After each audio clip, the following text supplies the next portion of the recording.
The Vivo V15 Pro. It seemed quite interesting on paper, though the price kinda seemed a little steep. Now I've been using it as my primary for about a week, and in today's video, let's see how this phone's held up. Hey guys, Ash here from C4eTech, and let's get started.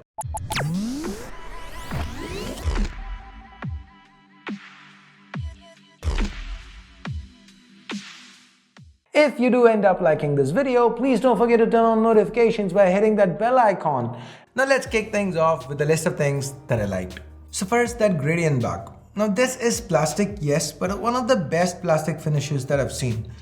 It seems to have some kind of oleophobic coating too, so it doesn't pick up as many fingerprints as other glossy backs we've come across. Now while it does have a gradient on it, it is less pronounced. So if you like gradients and the ones on the K1 and the View 20 maybe kind of felt a little too in your face, this might be right up your alley. The front looks quite impressive too. No notch, all screen, and it's AMOLED. Now this is quite a large panel, 6.39 inches, so watching videos on it, given the AMOLED punchiness and contrast, it was a good experience. The screen is high quality, so whether it's brightness levels or viewing angles, there's nothing to complain about. The resolution remains Full HD+, which is kind of par for the course for a phone in this segment.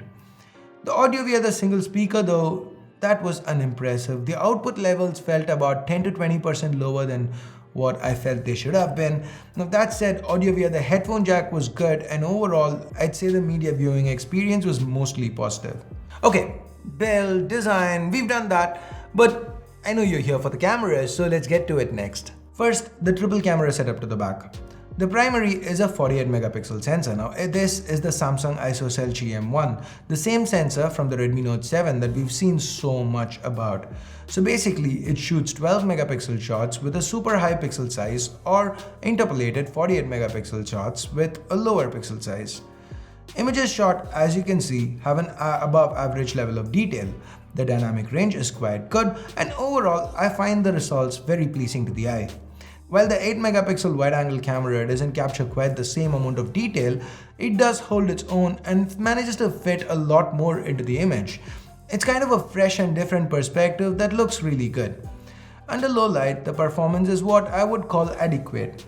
We do have a f1.8 lens and large pixels after all, but it wasn't really all that great.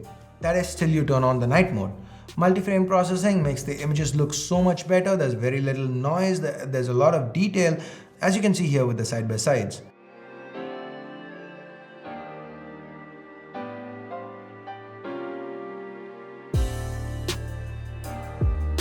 The portrait mode option comes with multiple lighting effects which work as expected, no qualms. As for selfies, now this pop-up camera here, it's why Vivo was able to provide an all-screen display. Just like the rear camera, this is again a Samsung sensor, the ISOCELL GD1. It shoots 8 megapixels by default and can crank up to 32 megapixels for more detail via interpolation, just like the primary GM1 sensor. Now the pixel size is quite large at 8 megapixels, and as you can see, the selfies, they came out quite crisp and detailed. The dynamic range was pretty good for a selfie camera too. Just like with the rear camera, we get similar portrait lighting options, which as you can see, did work out quite well. Now with video, the rear camera can shoot 4K footage at up to 30 frames per second. The footage, just like still images, is quite detailed. There is no stabilization at 4K 30, but at 1080p, EIS kicks in and the footage is super stable. Again, the processing here is good, there is enough detail, and the dynamic range continues to impress. Now next, let's talk about the chip underneath. The V15 Pro happens to be the first phone in India to launch with the Snapdragon 675 chip. Though this is built on the 11nm process, in some ways it's even better than the Snapdragon 710, which is built on the 10nm process. Now the 710 has a 200 MHz clock advantage, but the 675 uses newer A76 based Kryo 460 cores. Then there's 6 gigs of RAM and 128 gigs of storage, along with a dedicated microSD slot for memory expansion. With day-to-day usage, the V15 Pro was fast and snappy. FunTouchOS 9 built on Android Pie, as I said in the unboxing, takes some getting used to since it's very much of an iOS-styled interface. Like for example, there's a control center, there's no app drawer, the settings option from the notification bar, now you can't really access that. So it is gonna take a little bit of getting used to. but it does also bring with it quite a few features. For example, gestures are available and worked quite well. The regular features that we've come to expect from most Android interfaces like themes and app clones are also present and accounted for. Overall, the user experience here was fast and fluid. Apps kept opening up fast. I did not notice any lag in my time with this. There was no stuttering of any kind either. The under-display fingerprint scanner, which Vivo says is 5th gen, was quite fast too. I didn't mind it one bit, and as for accuracy, I'd rate it 9 out of 10, almost up to physical scanner levels. With intense usage, like say for example gaming, the 675 manages to hold its own. Whether it's PUBG or Asphalt 9 or whatever it is that we threw at it, it managed to run it easily. I don't think you're gonna come across any game that's gonna struggle on this chip. Now as for battery life, we've got a 3700 mAh battery here. The battery life is above average, kind of OnePlus 6T levels I'd say. With moderate usage, you should be able to get through a day on a single charge with about 20% left, which is what happened to me on every day I use this phone.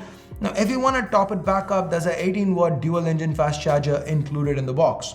Now if there is one major con here, it's got to be the micro USB port. On a phone this flashy and in 2019, I don't understand why Vivo had to go micro USB and not Type-C. Now on that note, we get to pricing. The V15 Pro is priced at 29,000 rupees in India for the 6128 variant. While overall the V15 Pro as a package impresses, I feel the pricing is a little on the higher side of things. Now I would have been happy if this had come in a few thousand rupees cheaper, but even at this price, if you want an AMOLED panel, a full screen one at that pop-up camera, good cameras overall, with solid performance, then the V15 Pro might be an option to consider. It seems like a good deal, especially for those buying offline. So there you go, my thoughts on the Vivo V15 Pro. Now let me know what you think about it. And if you watched till here, please take a moment to like or dislike the video based on whatever you felt. Subscribe and turn on notifications by hitting that bell icon if you haven't yet. Also, I think you'd find these videos interesting, so click it if you've not watched them yet. So thanks a lot for watching. Till next time, my name's Ash. You've been watching C4 Retech, and I'm signing off for now. You guys have a great day. Bye bye.